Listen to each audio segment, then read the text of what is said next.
9월 23일 새벽 예배를 하나님 앞에 드리도록 하겠습니다. 먼저 사도신경으로 제나 고백드립니다.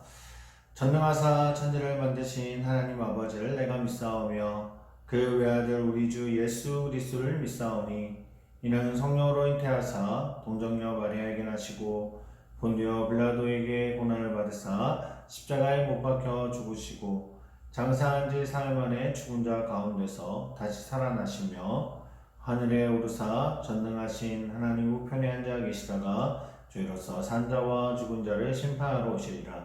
성령을 믿사오며 거룩한 공예와 성도와 설교통하는 것과 죄를 사하여 주시는 것과 몸이 다시 사는 것과 영원히 사는 것을 믿사옵나이다. 아멘.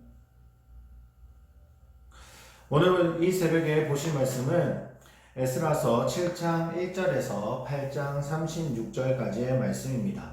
에스라서 7장 1절에서 8장 36절까지 말씀입니다.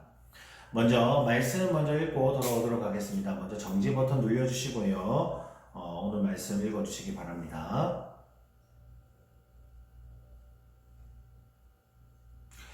다 읽으셨나요? 그러면 오늘 말씀을 전할 우리 본문 한번 읽어볼까요?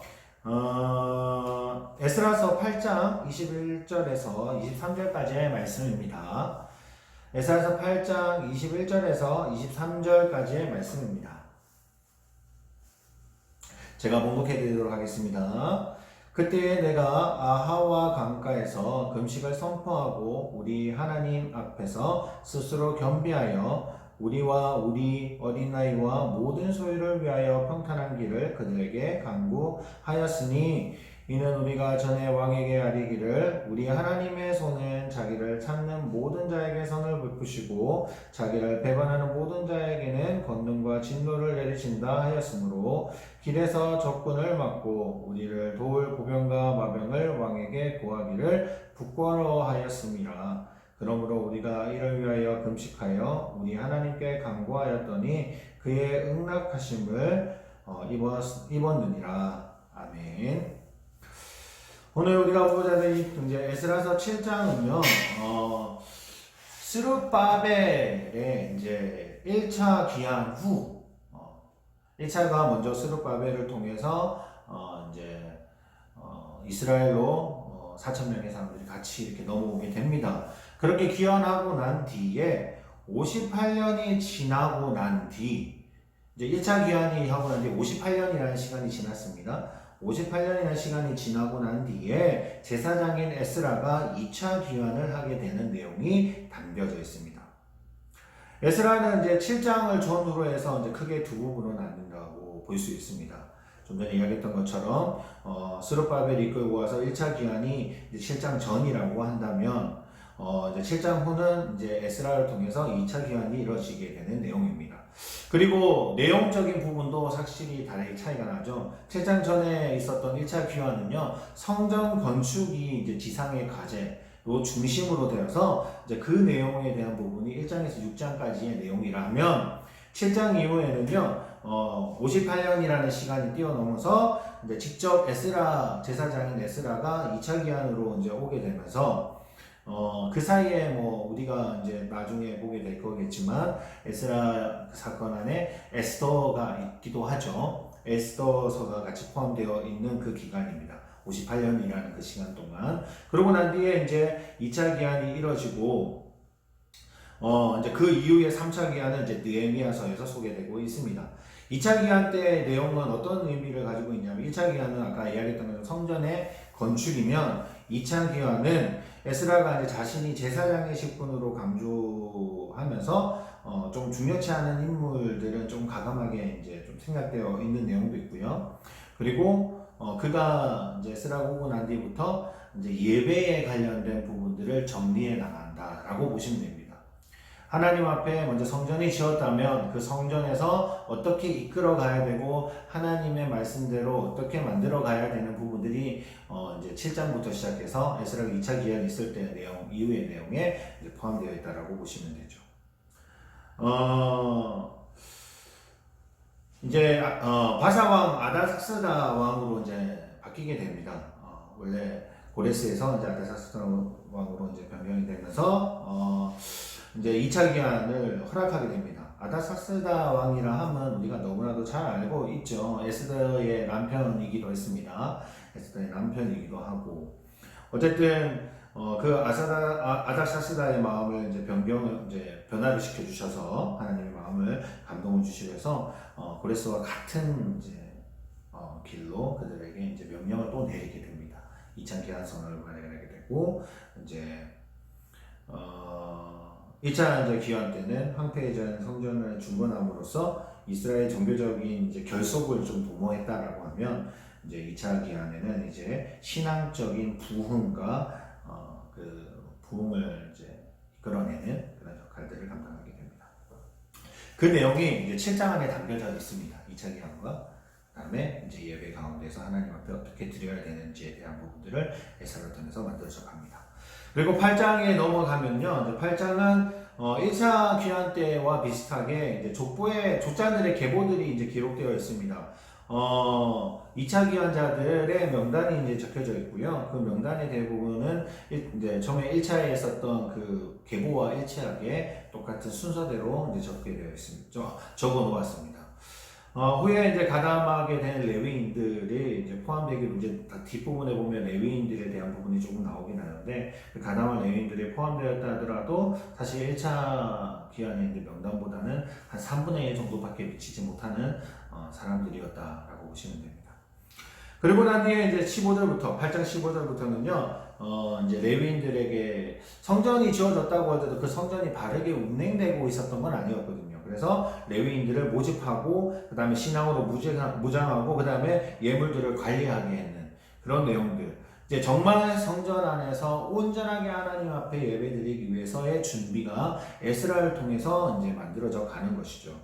그리고 성전에 바칠 예물들이 어떠해야 되는지 그렇게 명밀하게 다 만들어왔고요. 오늘 우리가 봤던 본문 8장의 내용 중에서 21절까지는 이제 금식하고 이제 하나님 앞에 온전하게 드릴 것을 이제 강구하는 내용들이 담겨져 있습니다. 이제 이스라엘로 다시 돌아왔잖아요. 이스라엘 백성들이 이스라엘에 돌아오게 되면서 많은 일들이 있었습니다. 정말 하나님의 도우심이 없으면 이런 일이 가능할까라는 생각이 들 정도로 하나님의 도우심이 있었고 다른 나라의 왕을 통해서 하나님의 나라가 세워져 감을 우리가 보게 되었습니다. 하지만 여기서 제일 중요한 것이 알아야 되는 게 뭐냐 하면 하나님의 도우심이 분명히 있으며도 정말 중요한 게 빠져서는 안 되는 한 가지가 있다는 겁니다. 그게 무엇이냐 하면 바로 예배입니다. 아무리 하나님의 도우심이 있고 하나님의 도우심으로 감사함으로 왔지만 그들 삶 가운데 하나님이 살아계시기 위해서는 예배가 온전히 세워졌어야 됩니다. 그 역할을 바로 에스라가 하게 되는 것이거든요. 에스라가 2차 귀환을 하게 되면서 정말 이제 아무리 성전이 제대로 만들어지지는 못했죠. 처음에 성전보다는 못했지만 어쨌든 성전이 만들어졌잖아요. 성전이 만들어졌으면 그곳에서 하나님 앞에 성전의 목표에 맞게 움직여야 되는데 그것이 제대로 되어 있지 않는다면 정말 이스라엘이 하나님 앞에 다시 세워졌다라고 할 수는 없게 되는 것이죠. 근데 에스라는 그 부분을 너무나도 잘 알았었고 또한 그 부분에 맞춰서 2차 귀환을 하면서 이제 정말 하나님하고 온전히 드릴 수 있는 성전으로 만들게 됩니다. 우리도 마찬가지입니다. 정말 우리 가운데 아무리 하나님을 믿는다고 하더라도요. 정말 중요한 것은 그 가운데 내 가운데 하나님이 거해 있느냐입니다. 내 가운데 하나님께 맞는 삶을 살아가느냐가 정말 중요합니다. 그런데 그 시작이 바로 예배입니다. 예배가 바로 세워져 있지 않는다면요. 아무리 온전한 것들이 아무리 금으로 성을 지었다 하더라도 그곳에서는 하나님이 함께 하시지 않는다는 겁니다. 우리 가운데 예배가 바로 세워지고 준비가 되어야 모든 부분에서 하나님이 함께 하신다는 것을 잊지 않아야 된다는 겁니다. 그래서 에스라가 정말 중요한 역할을 하는 것입니다. 정말 여러분 이제 성도님들의 삶 속에서 우리가 정말 하나님께 드려지는 예배가 온전히 세워져 있는지 한번 회복해 볼 필요가 있지 않을까라는 생각이 듭니다. 특히 지금과 같은 코로나19의 시대에서는요. 많은 사람들이 영상 예배로 이제 드려지고 있죠. 지금도 새벽 예배를 영상으로 하고 있지만 정말 우리가 예배를 드릴 때 정말 준비된 마음으로 하고 있는지, 정말 하나님이 주시는 그 말씀을 갈급해서 나오는지를 우리가 한 번 더 살펴보기를 원합니다. 하나님 앞에 드려지는 예배가 정말 너무나도 귀중한지를 오늘 하루도 살펴봐야 될 부분이기도 하죠. 에스라는 그 목적에 맞게 쓰여지는 겁니다. 우리에게도 하나님의 목적에 맞게 쓰임 받는 자가 되기를 원합니다. 예배가 서 있다면 분명히 가능합니다. 예배가 서 있는 자는요, 신앙에서 무너질 수가 없습니다. 예배가 바로 되어 있는 사람은요, 절대 쓰러질 수가 없습니다. 왠지 아십니까? 하나님이 그렇게 만드시기 때문입니다. 오늘 본문의 21장부터 해서 에스라가 모든 백성들에게 이제 금식을 하죠. 금식을 선포하게 됩니다. 그 금식을 선포했을 때 모든 사람들이 하나님 앞에 기도하고 나아갔을 겁니다. 왜냐하면 너무나도 힘든 시간들을 그들은 경험했거든요. 그 가운데 하나님이 역사하심을 지금 느끼고 있거든요. 체험하고 있거든요. 하나님이 함께 하시면은 가능하구나라는 것을 스스로 지금 알 수 있는 상황들이었거든요. 우리에게도 이런 상황 속에서 하나님 앞에 기도할 수 있는 자가 되시기를 원하고, 또한 하나님 앞에 온전한 예배를 드리며 그 예배가 삶 속에서도 나타낼 수 있는 믿음의 백성이 되시기를 소원합니다. 기도하겠습니다. 하나님 아버지 감사합니다. 오늘 이 새벽에도 하나님 말씀을 듣고 나아가기를 원하며, 또한 이 새벽에도 하나님 앞에 기도하며 나아가기 원합니다. 에스라가 하나님의 예배와 하나님께 드리는 모든 것들을 바로 세웠다고 한다면 지금 이 시대에 우리에게도 그런 갈구함이 필요하다고 생각합니다.